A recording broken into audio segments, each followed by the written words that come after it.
Hello बच्चों, एक बार फिर से आप सभी का स्वागत है आज के इस वीडियो में। मैं हूं आपका टीचर रोहित धीमान और आज हम पढ़ेंगे क्लास 9th मैथ्स चैप्टर 1 संख्या पद्धति की प्रश्नावली 1.3 को।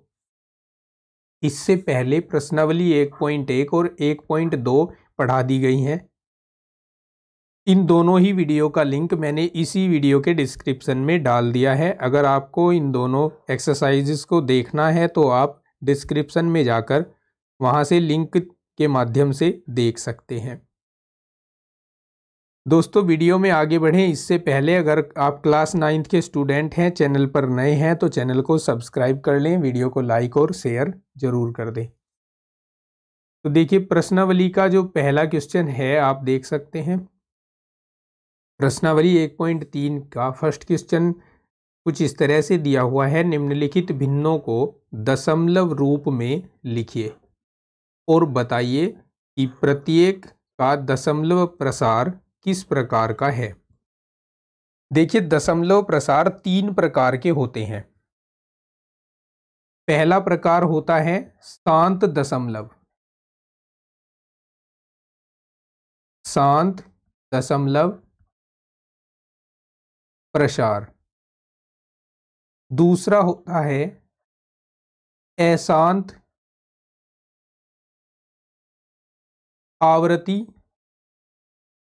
प्रसार। और तीसरा होता है अशांत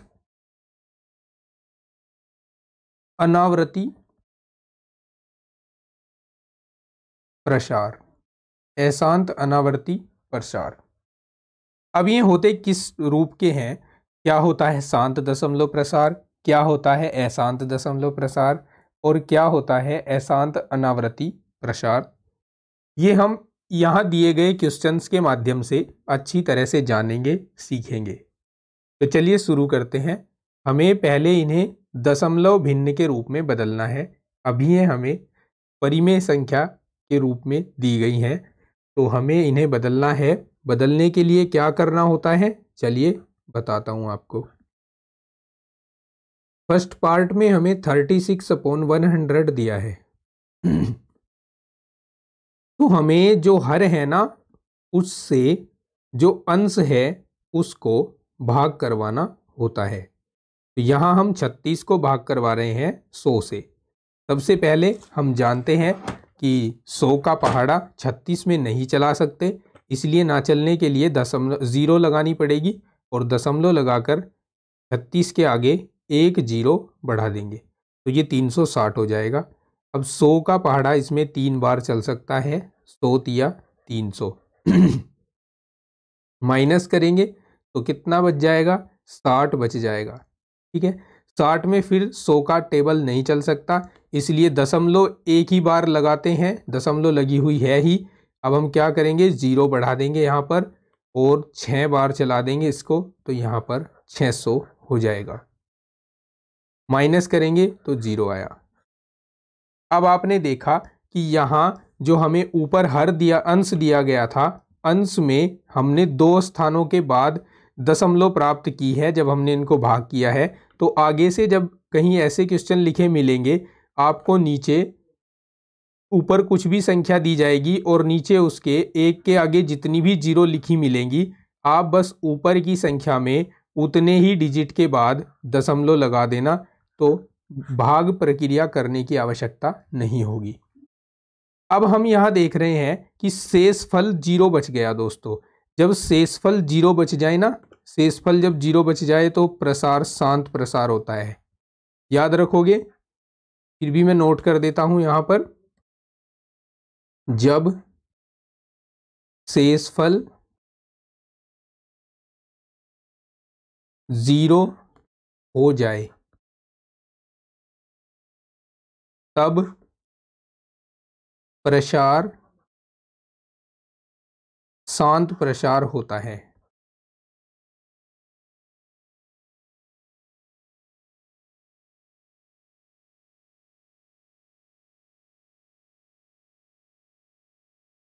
ठीक है, समझ गए? अब जो नेक्स्ट पार्ट है 1/11 उसको लेते हैं और भाग प्रक्रिया करवाते हैं। नेक्स्ट पार्ट है सेकंड पार्ट, इसमें हमें 1/11 दिया हुआ है। अब हम अंश यानी 1 को भाग देंगे हर यानी 11 से। पहले 11 का पहाड़ा 1 में नहीं चल सकता, इसलिए ना चलने की 0 लगाएंगे, फिर दशमलव और दशमलव के बाद 1 0 बढ़ा लेंगे। लेकिन अब भी ये 10 है और 11 10 से बड़ा होता है, अब भी हम इसमें पहाड़ा नहीं चला सकते, तो ना चलने की 0 लगा देते हैं इधर और फिर 1 0 बढ़ा लेते हैं अंदर। अब ये 100 हो गया और 11 का टेबल इसमें 9 टाइम चल जाएगा, 11 नम 99। माइनस करेंगे तो 1 बचेगा, फिर से वही प्रक्रिया, 1 0 बढ़ा लेंगे, ना चलने की फिर 0 लगाएंगे और फिर 1 0 बढ़ा लेंगे, फिर 11 नम 99 हो जाएगा। और इस प्रोसीजर में बार बार यही आता चला जाएगा और इसका जो शेषफल है वो कभी 0 नहीं होगा, हमेशा शेषफल 1 बचता रहेगा। तो ऐसे प्रश्न को हम 2 या 3 स्टेप तक ही लिखते हैं और उसके बाद इसमें 3 बिंदी लगा देते हैं। 3 बिंदी दिखाती हैं कि इसका जो प्रसार है वो अशांत है, अर्थात अनंत तक जाएगा। लेकिन अब अशांत के 2 प्रकार होते हैं, मैंने आपको बताया, एक तो होता है अशांत आवर्ती और दूसरा होता है अशांत अनावर्ती।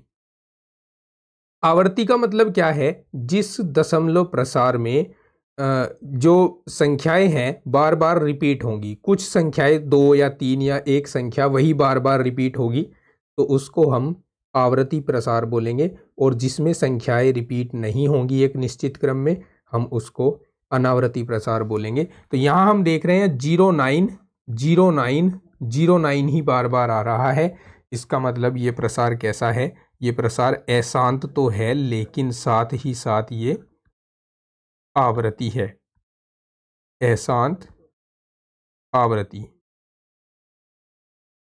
ठीक है, और इसको हम दूसरे रूप में भी लिख सकते हैं। किसको, ये जो प्रसार है हमारे पास यहाँ, इसको हम दूसरे रूप में भी लिख सकते हैं। किस प्रकार लिख सकते हैं, यहाँ पर जो संख्याएं रिपीट हो रही हैं बार बार, केवल उन्हीं को लिख दीजिए और इन दोनों संख्याओं के ऊपर बार लगा दीजिए। इस तरह से भी हम इस दशमलव प्रसार को लिखकर दिखा सकते हैं संक्षिप्त रूप में। समझ गए। आगे जो प्रश्न है उसको देखते हैं। आगे हमारे पास प्रश्न है 4 सहित 1/8।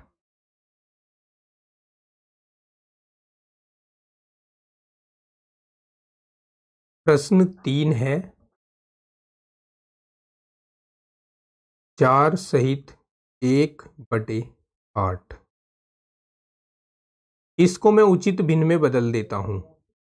क्या करेंगे, 8 की गुणा 4 के साथ, 8 चौक 32 हो जाएगा और 1 जोड़ देंगे तो 33 हो जाएगा। 33/8 लिखा जा सकता है इसको।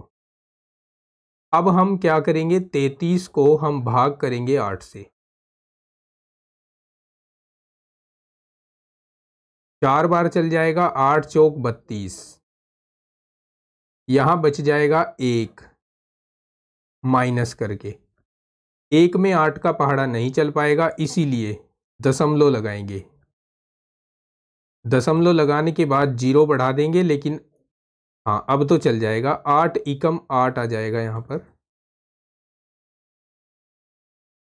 अब यहाँ माइनस करेंगे तो 2 बच जाएगा, दशमलव लगी हुई है इसलिए 0 बढ़ा दिया और 2 बार चला सकते हैं। 8 दूनी 16, माइनस किया तो 4 बच गया, दशमलव ऑलरेडी लगी हुई है इसलिए 0 बढ़ा दिया और 5 टाइम चलाएंगे, 8 पंजे 40 हो जाएगा। माइनस करेंगे तो 0 आएगा और मैंने आपको बताया है जब शेषफल 0 आए तो प्रसार कैसा होता है। प्रसार ये प्राप्त हो गया है हमें, और ये कैसा प्रसार है, ये शांत प्रसार है, शांत दशमलव प्रसार।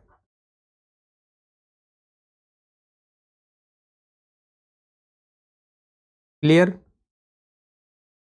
चलिए इसी तरह से सभी क्वेश्चंस को क्लियर करके आगे बढ़ेंगे। अगला क्वेश्चन है हमारे पास 3/13, इसको भी देखते हैं कैसे करना है। ये प्रश्न फोर्थ पार्ट है 3/13। तो हम 13 से भाग देंगे 3 को। कैसे देंगे? ना चलने वाली 0, फिर दशमलव लगाएंगे और 0 बढ़ा देंगे। 2 बार चलेगा, 13 दूनी 26 हो जाएगा। माइनस करेंगे तो 4 बचेगा, फिर दशमलव लगी हुई है इसलिए 0 बढ़ा दिया। अब 13 तिया 39 आ जाएगा। माइनस करेंगे तो 1 बच जाएगा, दशमलव लगी हुई है 0 बढ़ा दिया। लेकिन अब की बार 10 में 13 का पाड़ा नहीं चल सकता, इसलिए ना चलने वाली 0 लगाएंगे और फिर यहाँ 0 बढ़ा देंगे। ठीक है। अब कितने टाइम चल सकता है? 13 सत्ते 91 होते हैं, तो 7 बार चल जाएगा। माइनस करेंगे तो यहाँ बच जाएंगे कितने? यहाँ 9 बच जाएंगे। दशमलव लगी हुई है इसलिए 0 बढ़ा देंगे। और अब कितनी बार पहाड़ा चल सकता है इसमें? 6 बार। 13 छिंग 78 होते हैं। माइनस करेंगे, कितना बचेगा? 90 में से 78 घटा तो 12 बचा, और दशमलव लगी हुई है इसलिए 0 बढ़ा दिया। अब 120 हो गया हमारे पास। 13 का पहाड़ा 120 में कितनी बार चलाएं? 13 9 117 होते हैं, तो 9 बार चला देंगे, 117 आ जाएगा यहाँ पर। ठीक है। माइनस करेंगे तो 3 बच जाएंगे, फिर 0 बढ़ा देंगे और 30 हो जाएगा यहाँ पर। फिर 2 बार चला देंगे इसको, 13 दूनी 26 हो जाएगा। लेकिन अब आप ज़रा नोटिस कीजिए, नोटिस क्या कीजिए कि यहाँ 30 जब आया, यहाँ 30 जब आ जाए तो ये देखो जरा कि शुरुआत में कौन था? शुरुआत में भी तो 30 ही था ना, और फिर से 30 आ गया है। इसका मतलब आगे की प्रक्रिया सेम होगी, यहाँ से लेकर यहाँ तक सेम प्रक्रिया वही चलने वाली है। तो ऐसे में हम इस प्रक्रिया को 2 बार नहीं लिखते हैं। बस हम क्या करते हैं, ये जो हमने यहाँ लास्ट में 2 लिखा है इसको भी हटा देंगे, इसको भी हटा दिया हमने। और इसको हटाने के बाद यहीं पर हम 3 बिंदियां लगा देंगे, डैश लगा देंगे। और हम जानते हैं कि यहाँ शेषफल 0 नहीं आया है, इसीलिए यह प्रसार अशांत है। अशांत होने के साथ साथ हमें एक बात और पता चल गई कि इसमें ये जो यहाँ से यहाँ तक की नंबर्स हैं 2 3 0 7 6 9, ये बार बार रिपीट होंगे, इसीलिए हमने इसको अशांत आवृत्ति लिखना है। और अगर बात करें इसके संक्षिप्त रूप की, किसके? इसके संक्षिप्त रूप की, तो हम इसको लिख सकते हैं 0.230769 और इसके ऊपर हम बार लगा देंगे। ठीक है, आता है समझ? अगला क्वेश्चन देखिए। 2/11 दिया गया है अगला क्वेश्चन, और 5th पार्ट है ये क्वेश्चन का।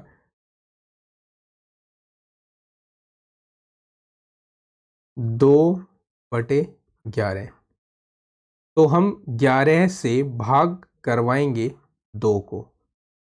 ना चलने का 0 लगेगा, दशमलव लगाएंगे और 0 को बढ़ा देंगे। अब 11 एकम 11 चल जाएगा। माइनस करेंगे 9 बच जाएंगे, फिर 0 बढ़ा देंगे, 11 अठे 88 चल जाएगा। माइनस करेंगे तो 2 बच जाएंगे, 0 बढ़ा देंगे, फिर 11 एकम 11 चल जाएगा। माइनस करेंगे तो 9 बच जाएंगे, 0 बढ़ा देंगे तो 90 हो जाएगा, और 11 अठे 88 हो जाएगा। तो हम देख रहे हैं यहाँ पर शेषफल 0 नहीं आएगा, और ये प्रक्रिया आगे चलती ही चली जाएगी, और इधर भी ये चलती चली जाएगी। इसका मतलब ये अशांत प्रसार है। लेकिन कौन सा अशांत? यहाँ 2 संख्या बार बार रिपीट हुई हैं, 18 18 18, तो ये अशांत माफी चाहूंगा, अशांत आवृत्ति है। अशांत आवृत्ति।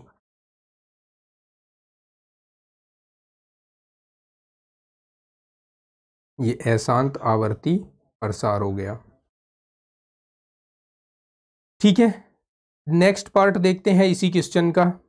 नेक्स्ट पार्ट हमें दिया गया है 329/400, ये 6th पार्ट है।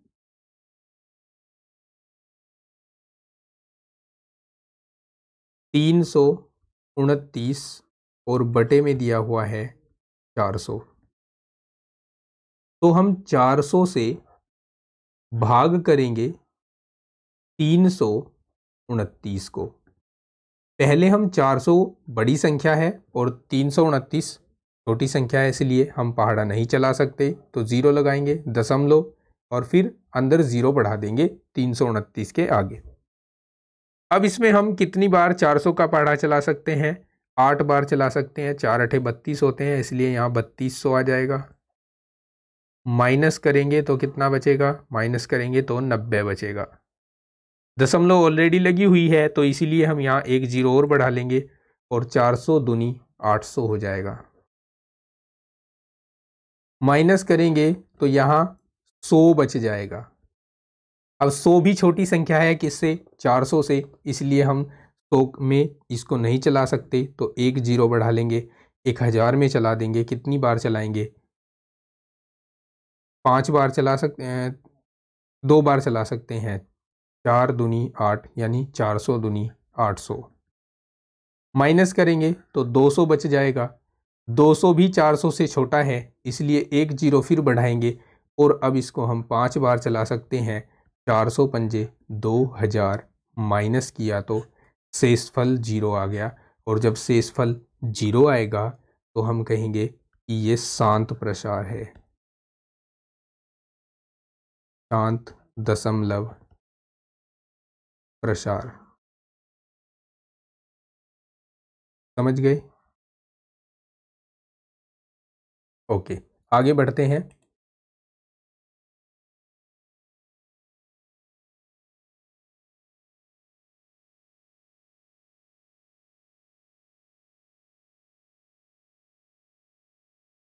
क्वेश्चन नंबर 2 में हमसे कहा गया है,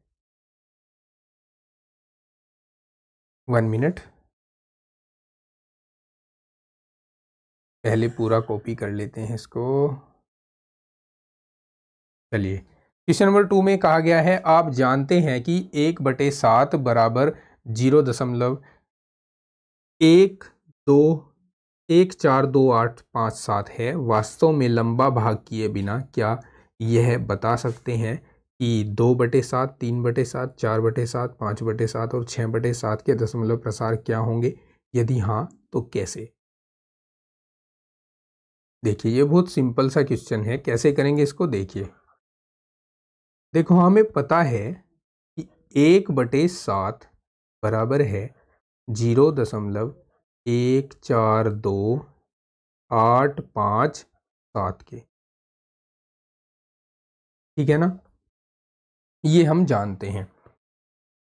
अब हमारे पास जो 2/7 है, क्या मैं उसको 2 गुणा 1/7 नहीं लिख सकता? लिख सकता हूं ना? अब 2 को एज इट इज रहने देता हूं और 1/7 के स्थान पर इसका जो दशमलव प्रसार है उसको पुट कर देता हूं।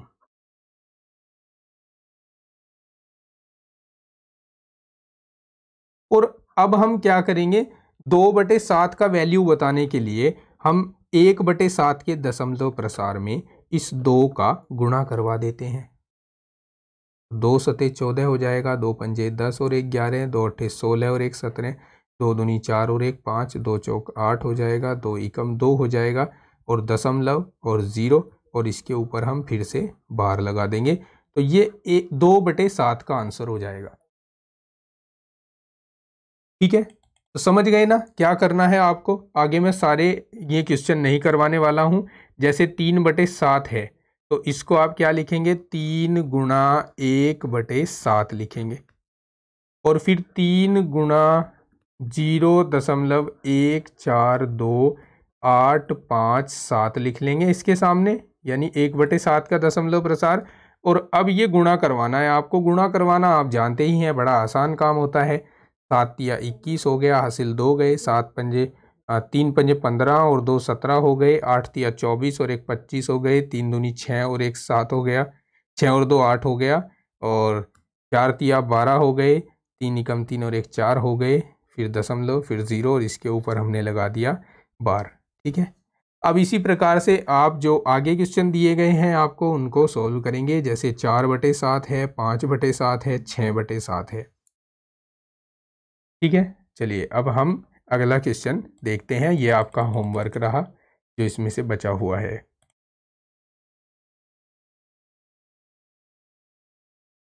आगे ये मोस्ट इंपॉर्टेंट क्वेश्चन है, ये आपको एग्जाम में पूछा ही पूछा जाएगा, ऐसा समझ लीजिए। ये आपको जरूर पूछा जाएगा। कौन सा प्रश्न, कॉपी कर लेता हूं। ये प्रश्न है, निम्नलिखित को P/Q के रूप में व्यक्त कीजिए जहां P और Q पूर्णांक हैं। आपको डेसिमल एक्सपेंशन दिया जाएगा, अर्थात दशमलव प्रसार दिया जाएगा और उसको P/Q के रूप में निरूपित करने को बोलेगा। देखिए, दो तरीके बताता हूं आपको, एक तो ऑप्शनल क्वेश्चन के लिए और एक अगर ये 2 या 3 नंबर में आता है उसके लिए। तो पेज के 2 हिस्से कर देता हूं। लीजिए, हो गए हैं 2 हिस्से और पहला पार्ट है हमारे पास, इसको लिख लेते हैं। पहला पार्ट है 0.6 का बार।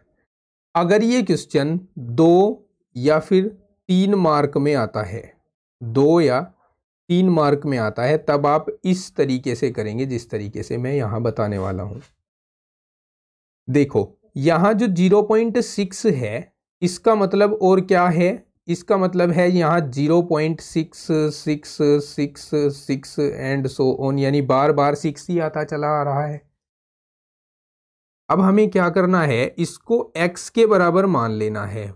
P/Q के रूप में चेंज करने के लिए हमने मान लिया कि ये x के बराबर है 0.6666 या कहें कि 0.6 बार जो है वो x के इक्वल है, 0.6 बार।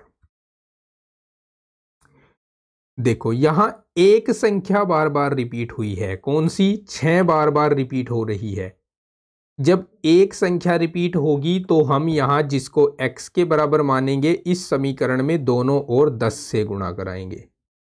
अगर 2 संख्या बार बार रिपीट होगी तो 100 से गुणा करवाएंगे, 3 संख्याओं के लिए 1000 से गुणा करवाएंगे, 4 संख्याओं के लिए 10,000 से गुणा कराएंगे, 5 संख्याओं के लिए 1,00,000 से गुणा कराएंगे। ठीक है, जितनी संख्या बढ़ेंगी उतनी ही आप 0 बढ़ाते चले जाइएगा। तो यहां मैं 10 से गुणा कर रहा हूं, 10x बराबर 10 गुणा 0.666 एंड सो ऑन।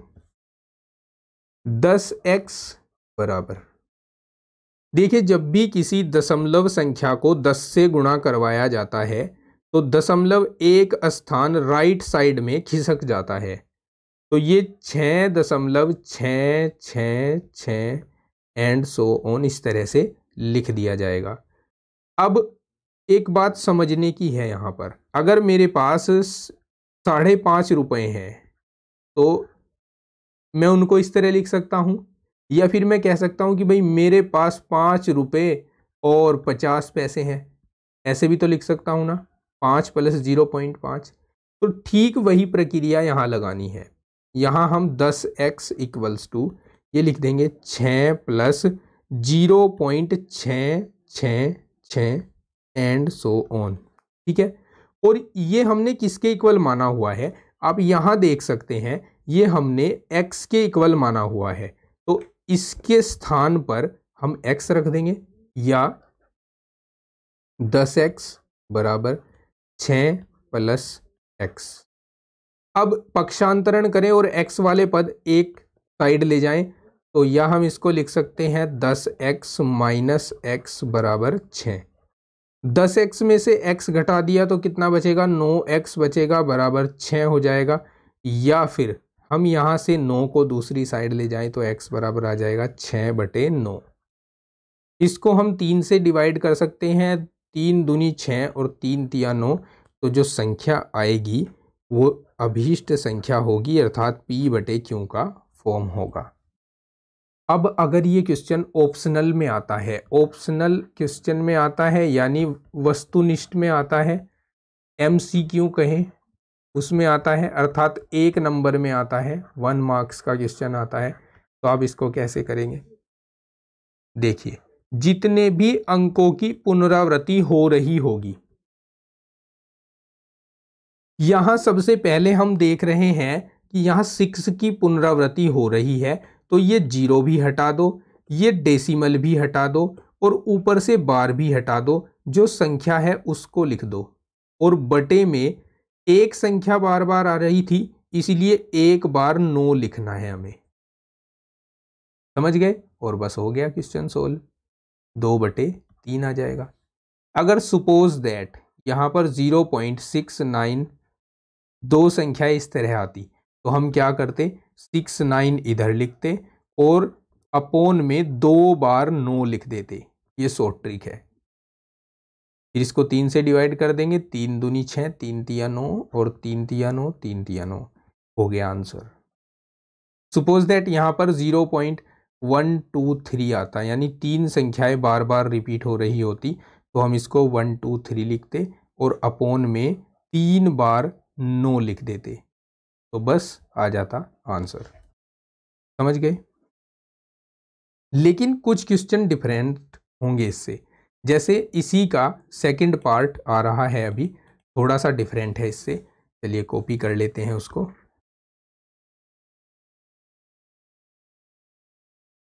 ये है 0.47 बार।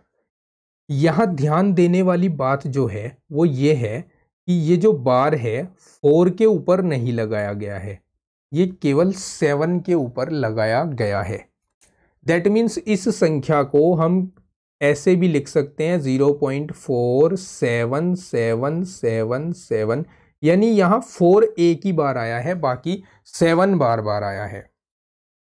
तो ऐसी संख्या को सोल्व करने के लिए हमें क्या करना है, देखिए। सबसे पहले हम इसको x के बराबर मान लेंगे। माना x बराबर है 0.47 बार। ठीक है। अब जो संख्या बार से बाहर है, जैसे यहां 4 बार के अंदर नहीं है, इसको हम किसी भी प्रकार से डेसिमल के इधर ले जाना चाहते हैं। अब क्या प्रकार होगा वो, 10 से गुणा करना रास्ता होगा, कि अगर हम 10 से गुणा करवा दें तो ये 4 इधर पहुंच जाएगा, तो हम यहां दोनों ओर 10 से गुणा करवा देते हैं।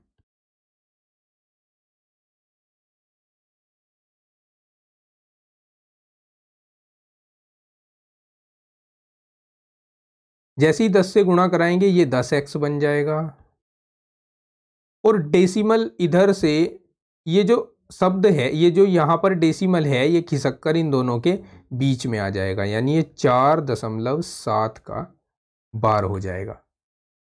समझ गए?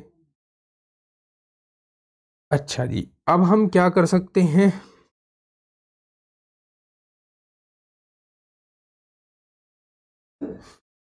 इसको हम समीकरण 1 मान लेते हैं अभी। अब हम, चूंकि यहां पर तो एक अंक के बाद जो रिपीटिंग नंबर है वो आ रहा था, तो इसीलिए यहां हमें एक और बार 10 से गुणा करनी पड़ेगी। समीकरण 1 में फिर से 10 से गुणा कर दो। समीकरण 1 में 10 से गुणा कराने पर, तो यहां तो 100x आ जाएगा, 100x बराबर, और ये डेसिमल और इधर खिसकेगा तो ये 47.7 का बार हो जाएगा। समझे इस बात को? अगर नहीं समझे तो यहां से देखें। जब हम इसमें 100 से गुणा करवाएंगे तो ये वाला डेसिमल खिसक कर यहाँ जाएगा, और उसके बाद 7777 आते चले जाएंगे, और 777 जब बार बार आएंगे तो उसको हम 7 का बार लिख सकते हैं। समझ गए? अब देखिए हमें करना क्या है। हमें यहाँ 4.7 बनाना है, 4.7। तो कैसे बनाएंगे, ध्यान से देखेंगे। या 100x बराबर, इस 47 पे से मैं 4 उधार ले लूं, इस 47 पे से 4 उधार ले लूँ तो इसके पास कितने बच जाएंगे? 47 तो ये नहीं बचेगा, ये 43 बच जाएगा। 4 उधार ले लिए मैंने, उस 4 को अलग लिख दिया यहाँ पर प्लस में, ठीक है। और ये जो 0.07 बार 0.7 जो बार है वो 4 के साथ लगाना है।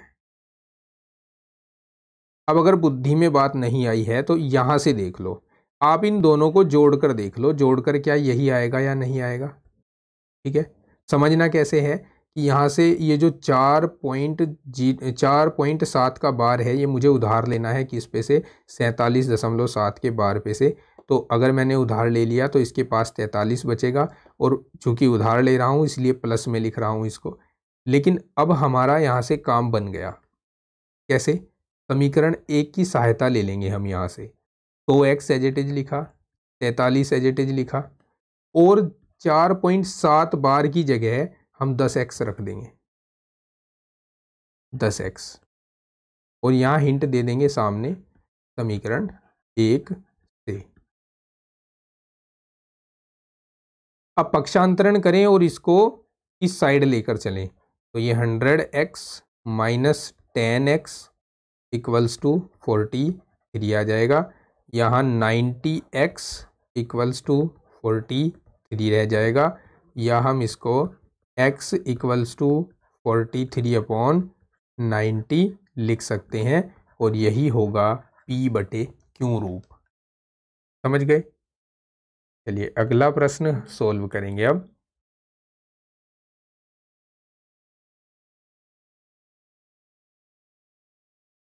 ये है हमारे पास नेक्स्ट थर्ड पार्ट इसका। सबसे पहले इसको हम x के इक्वल मान लेते हैं 0.001, और इसके ऊपर बार लगा हुआ है। यहाँ 3 संख्याएं रिपीट हो रहे हैं, 0, 0 और 1, इसलिए हम इसमें 1000 से गुणा करवाएंगे। 1000 से गुणा, जैसे ही गुणा कराएंगे यहाँ 1000 x हो जाएगा, और यहाँ ये तीनों संख्याओं के ऊपर से बार हटेगा एक बार, 0.001 आएगा ये, और फिर दशमलव लगाकर फिर 001 के ऊपर बार लिखा जाएगा। अगर बुद्धि में बात नहीं आई है तो समझा देता हूं। इस प्रसार को मैं इस तरह लिख सकता हूं 001 001 001। 1000 से जब गुणा करा रहा हूं तो ये डेसिमल खिसक कर यहाँ आएगा, और बाद में वही 001 001 बच जाएगा, जिसको हम 001 का बार लिख सकते हैं, और यहाँ पर हमने उसको एज इट इज रख दिया। समझ गए? अब इसको मैं भाई 1 से पहले कितनी भी जीरो लगाऊं उनका महत्व थोड़ा ही होता है, तो यहाँ 1 ही लिख रहा हूं, और इसको प्लस करके 0.001 के बार को अलग लिख रहा हूं, और ये मान रहा हूं समीकरण 1 यहाँ पर। तो अब हम समीकरण 1 की सहायता लेंगे और इसके स्थान पर x रख देंगे। तो यहाँ हमने x रख दिया, सामने हिंट दे देंगे, समीकरण 1 से किया है हमने। तो इधर थे 1000x, इधर खाली x है, पक्षांतरण कराएंगे तो ये 1000x माइनस x बराबर 1 आ जाएगा। यहाँ 999x बचेंगे बराबर 1 आ जाएगा, या फिर x बराबर आ जाएगा 1/999, और यही बताई थी मैंने आपको सॉल्व ट्रिक। तो ये हो जाएगा इसका आंसर।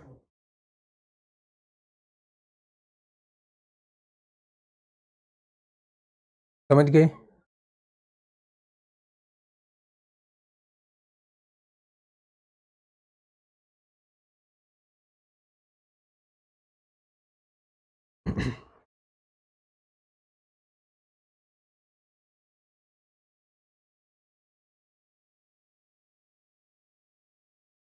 चलिए फिर नेक्स्ट क्वेश्चन सोल्व करेंगे।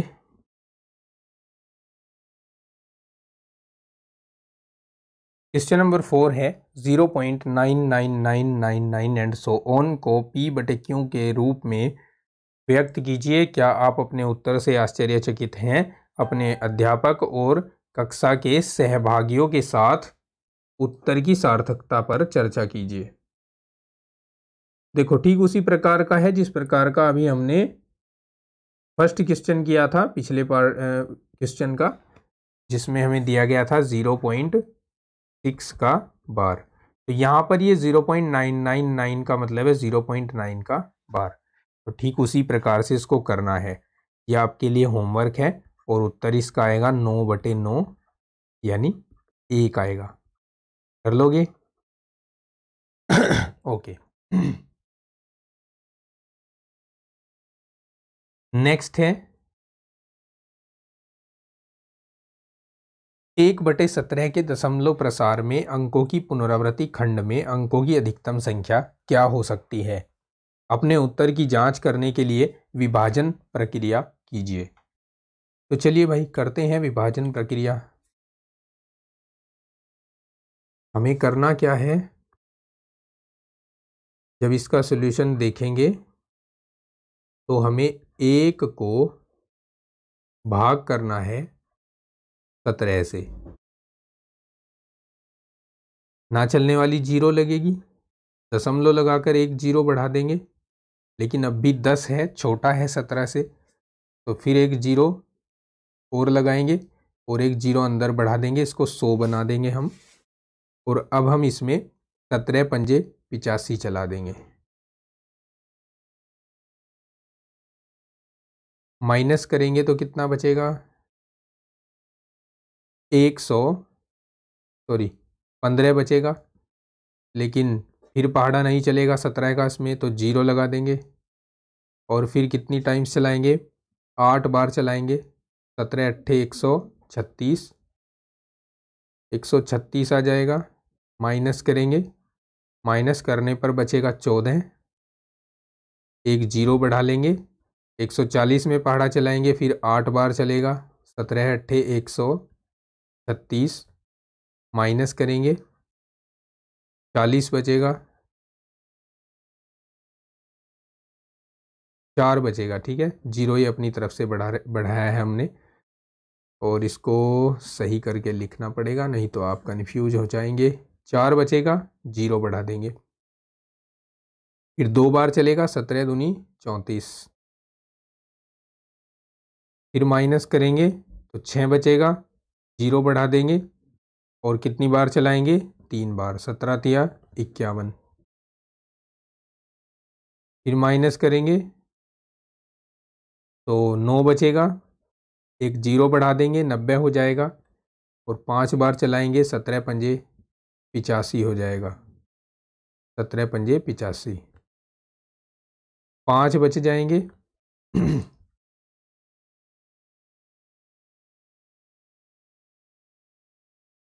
और ये 50 हो जाएगा।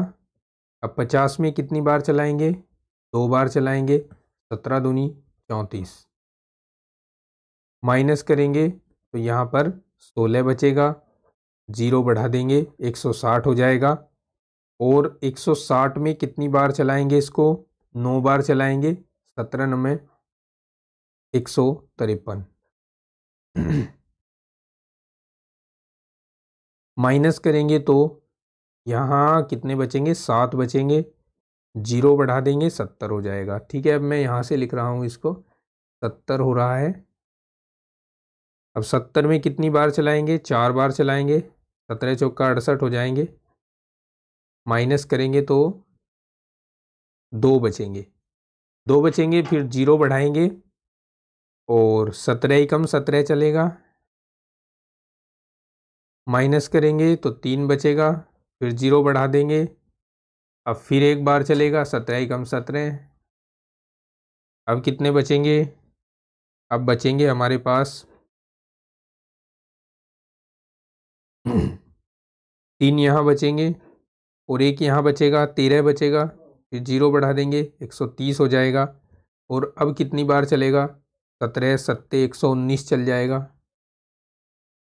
माइनस करेंगे तो कितना बचेगा? 11, फिर एक 0 बढ़ा देंगे, अब 6 बार चलेगा, 17 छक्की 102, फिर माइनस करेंगे कितना बचेगा 8, फिर 0 बढ़ा देंगे और फिर 4 बार चलाएंगे, 17 चौका 68। ठीक है, माइनस करेंगे तो कितने बचेंगे, 12 बचेंगे, फिर 0 आ जाएगा, 120 हो गया। 120 में फिर कितनी बार चलाएंगे 7 बार चलाएंगे, 17 सत्ते 119। और अब हम देख रहे हैं यहाँ जब हम माइनस करेंगे तो 1 बच जाएगा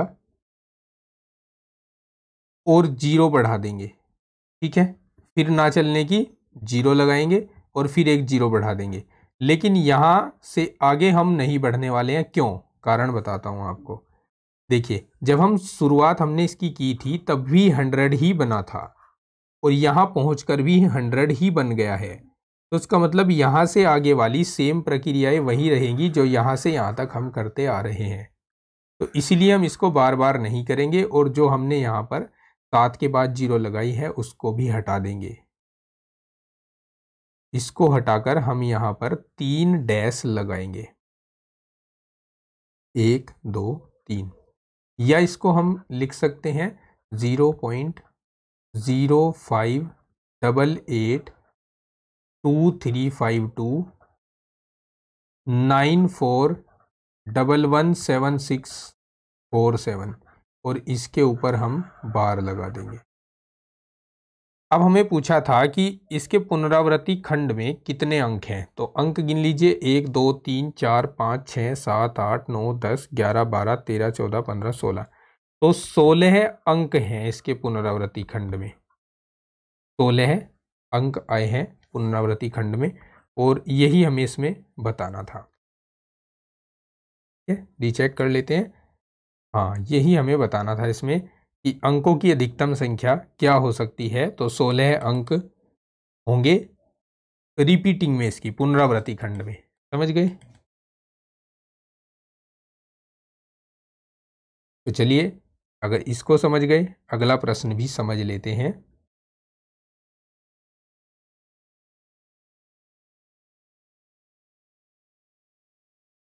प्रश्न है P बटे Q के रूप की परिमेय संख्याओं के अनेक उदाहरण लीजिए जहां P और Q पूर्णांक हैं जिसका 1 के अतिरिक्त कोई उभयनिष्ठ गुणनखंड नहीं है और जिनका शांत दशमलव निरूपण प्रसार है। क्या आप यह अनुमान लगा सकते हैं कि Q का कौन सा गुण अवश्य संतुष्ट करना चाहिए? तो देखिए, पहले तो मैं यहाँ उदाहरण लेता हूँ, कुछ ऐसे उदाहरण। अब उदाहरण के लिए मैं यहाँ पर एक संख्या ले लेता हूँ। उदाहरण के लिए संख्याएं ले ली मैंने 3। पहली संख्या ले रहा हूँ 8/5। दूसरी संख्या ली मैंने 16/125 और तीसरी संख्या ली मैंने 121/8। ठीक है, 8 और 5 दोनों में कोई उभयनिष्ठ गुणनखंड नहीं है 1 के अतिरिक्त। 16 और 125 में कोई उभयनिष्ठ गुणनखंड नहीं है। उभयनिष्ठ गुणनखंड का मतलब ना तो 5 के पहाड़े में 8 आता है और ना 8 के पहाड़े में 5 आता है। ना ही तो कोई ऐसी संख्या है जो 16 को और 125 को एक साथ डिवाइड कर दे 1 के अतिरिक्त। 8 के पहाड़े में ना ही तो 121 आता है और ना ही 8 कोई ऐसी संख्या है जो 8 और 121 दोनों को एक साथ काट सके। तो ऐसे उदाहरण मैंने ले लिए जैसे क्वेश्चन ने हमें कहा था। अब ये शांत दशमलव प्रसार हैं, ये शांत दशमलव प्रसार को निरूपित कर रहे हैं। तो हमें बताना है कि इनका कौन सा गुण आपको बताता है कि इस तरह की संख्याएं लेनी है आपको कि वे शांत दशमलव प्रसार को निरूपित करें। तो देखिए, पहले मैं इनकी भाग करके आपको दिखाता हूँ। ये जो 8 है, 5 से इसकी भाग की मैंने, 5 एकम 5 चला, इसमें 3 बच गया, फिर दशमलव लगाकर 0 बढ़ा दी, 5 छंग 30। शांत हो गया ना, 0 आ गया शेषफल।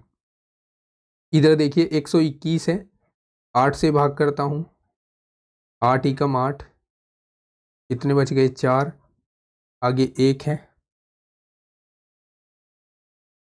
8 एकम 8, 3 बचेंगे भाई, यहाँ पर बचेंगे 3, नहीं 4 ही बचेंगे। 8 एकम 8, 8 और 4 12 होते हैं ना, 4 बच गए, ऊपर से 1 ले आए नीचे, 8 पंजे 40 हो गए, फिर 1 बच गया, दशमलव लगाया, 0 बढ़ाया, 8 दूनी 16 हो गया, सॉरी 2 नहीं चलेगा, 8 एकम 8 चलेगा, 8 एकम 8,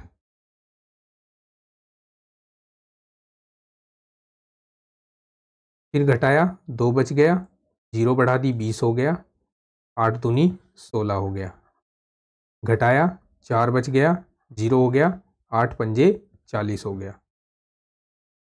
और अब हम देख सकते हैं कि यहाँ शेषफल 0 आ रहा है, इसका मतलब ये दोनों ही प्रसार, ये भी शांत प्रसार है और ये भी शांत प्रसार है। अब ऐसे मैंने अचानक से संख्याएं उठा ली और वो शांत भी निकल गई। इसके लिए क्या गुण होना अनिवार्य है? देखो यहाँ जो संख्याओं का हर आप लोगे, संख्या का हर, इसके गुणनखंडों में जो संख्या का हर आपने लिया है उसके गुणनखंडों में केवल 2 या फिर 5 अथवा 2 व 5 आए हों, इनके अतिरिक्त कोई संख्या नहीं आनी चाहिए। अगर किसी संख्याओं के हर इस प्रकार से हैं तो वो शांत दशमलव होती हैं। जैसे यहाँ केवल 5 आया है, यहाँ 8 आया है, 8 को हम 2 गुणा 2 गुणा 2 लिख सकते हैं, तो इसमें केवल 2 आ रहा है। यहाँ 125 है, इसको हम 5 गुणा 5 गुणा 5 लिख सकते हैं, तो इसके गुणनखंडों में केवल 5 आ रहा है। तो अगर इस प्रकार का मेल कहीं बन रहा होता है तो हम उसको शांत प्रसार लिख देते हैं। क्लियर?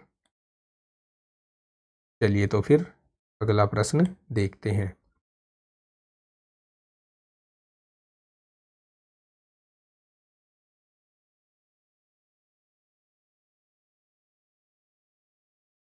सातवां, ये कहाँ गया?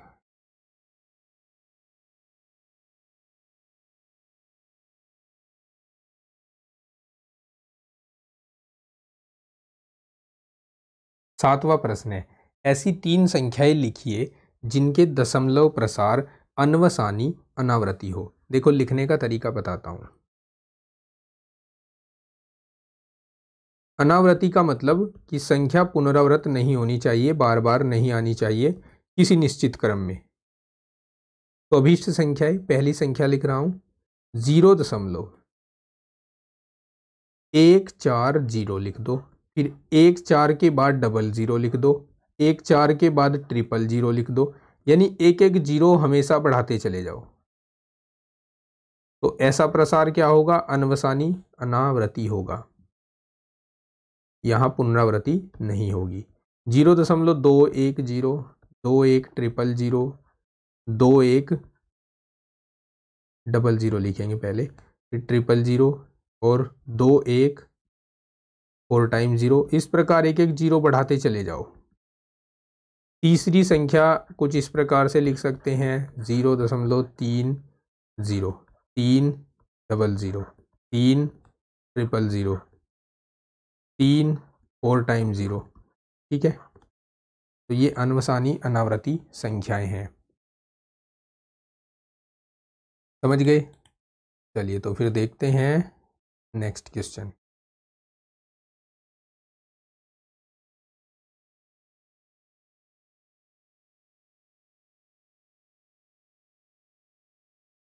देखिए 8वां प्रश्न है, परिमेय संख्याओं 5/7 और 9/11 के बीच अलग अलग परिमेय संख्याएं ज्ञात करो। अपरिमेय संख्याएं। ध्यान देना, अगर परिमेय संख्या पूछता ना तो बड़ा आसान था, ये उससे भी ज़्यादा आसान है, घबराइए नहीं। मैं बताता हूँ आपको किस तरह से होना है। देखिए, सबसे पहले 5/7 लिख दिया हमने। अब हमें क्या करना है, 5 को भाग देना है 7 से, और जो भी प्रसार आएगा उसको सामने लिख लेना है। तो मैं यहाँ प्रसार लिख देता हूँ। भाग विधि मैंने ऑलरेडी करा ली है, भाग करा लिया है मैंने, तो मैं यहाँ पर प्रसार लिख रहा हूँ। प्रसार आएगा 0.7145714285285 एंड सो ऑन। और जो 9/11 है उसका भी प्रसार लिख देता हूँ, 9/11 का प्रसार। तो ये हो जाएगा 0.81818181 एंड सो ऑन। अब यहाँ ना एक बात समझने की है कि जो भी परिमेय संख्या होगी ना, परिमेय संख्या होगी, उसका जो प्रसार होगा, उसका जो प्रसार होगा परिमेय संख्या का, वो एक तो शांत होगा, या फिर अशांत हुआ तो आवर्ती होगा। अशांत, आवर्ती, ये कंडीशन है परिमेय संख्या के लिए। लेकिन अगर कहीं पर अशांत प्रसार है लेकिन वो अनावृति है या अनवसानी अनावृति है, तब संख्या अपरिमेय होती है, तब संख्या अपरिमेय होती है। समझ गए? अब यहां संख्या अपरिमेय है, अपरिमेय संख्या को हम लिखेंगे कैसे? देखिए, यहां तो पुनरावृत्ति हो रही है, 7 1 4 2 8 5 के बाद फिर 7 1 4 2 8 5 आ रहा है। हमें लिखना है ऐसी संख्या जिसकी पुनरावृत्ति न हुई हो, तो हम लिखेंगे अभीष्ट अपरिमेय संख्याएं। 3 संख्याएं लिखनी है हमें। पहली लिखते हैं, 0.71 लिख दिया मैंने। इसके बाद में यहाँ 4 2 के स्थान पर 0 लिख रहा हूँ, फिर 7 1 00 लिख दूंगा, 7 1 000 लिख दूंगा, और इसी तरह से ये आगे चलता रहेगा। दूसरी संख्या के लिए 0.7, 1 के स्थान पर आप यहाँ 2 लिख सकते हो, 3 लिख सकते हो, 4 लिख सकते हो, 5 लिख सकते हो, कुछ भी लिख दो, ठीक है। लेकिन 7 को 7 ही रखना, 7 को 8 या 10 या 3 या 4 कुछ नहीं कर सकते। जो पहली संख्या है उसको एज इट इज लिखना है यहाँ। तो 7 3 00 7 3 000 इस प्रकार से लिख सकते हैं। और तीसरी संख्या को किस तरह लिख सकते हैं हम, यहाँ 0.7600760076 लिख देंगे, ठीक है। 8 से बड़ी संख्या नहीं लेनी है, ना ही 8 हमें लेना है, यहाँ 7 से कम नहीं लेना है, बस यहाँ आगे बढ़ाते जाना है, 1 2 3 4 5 6 बढ़ा सकते हैं। तो इस प्रकार से हम इन संख्याओं को लिख देंगे। क्लियर है? तो चलिए अब लास्ट क्वेश्चन देख लेते हैं एक्सरसाइज का। क्वेश्चन नंबर 9 है, और इसके लिए जो कॉन्सेप्ट यहाँ यूज होने वाला है वो पहले ही मैं आपको डिफाइन कर चुका हूँ अभी अभी प्रीवियस क्वेश्चन में। साहब बताइए, निम्नलिखित संख्याओं में से कौन कौन संख्याएं परिमेय हैं और कौन कौन संख्याएं अपरिमेय हैं। देखिए, पहली बात तो ये है पहले पार्ट के लिए कि जो संख्या पूर्ण वर्ग नहीं होती और वो अंडर रूट के अंदर लिखी होती है तो उसका दशमलव प्रसार अशांत अनावृत्ति होता है। क्या बोला मैंने? जो संख्या पूर्ण वर्ग नहीं होती और वो अंडर रूट के अंदर लिखी होती है उसका प्रसार अशांत अनावृत्ति होता है, और ऐसी संख्या क्या होती है? ऐसी संख्या अपरिमेय होती है। तो पहली संख्या यहाँ पर अपरिमेय संख्या है। दूसरी संख्या की बात करें तो दूसरी संख्या में जो अंडर रूट के अंदर रखी हुई है वो पूर्ण वर्ग संख्या है जिसका वर्गमूल होता है 15। तो 15 क्या है? 15 तो परिमेय संख्या है।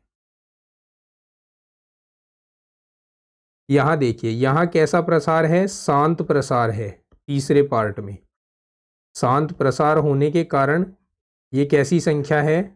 ये परिमेय संख्या है, परिमेय संख्या।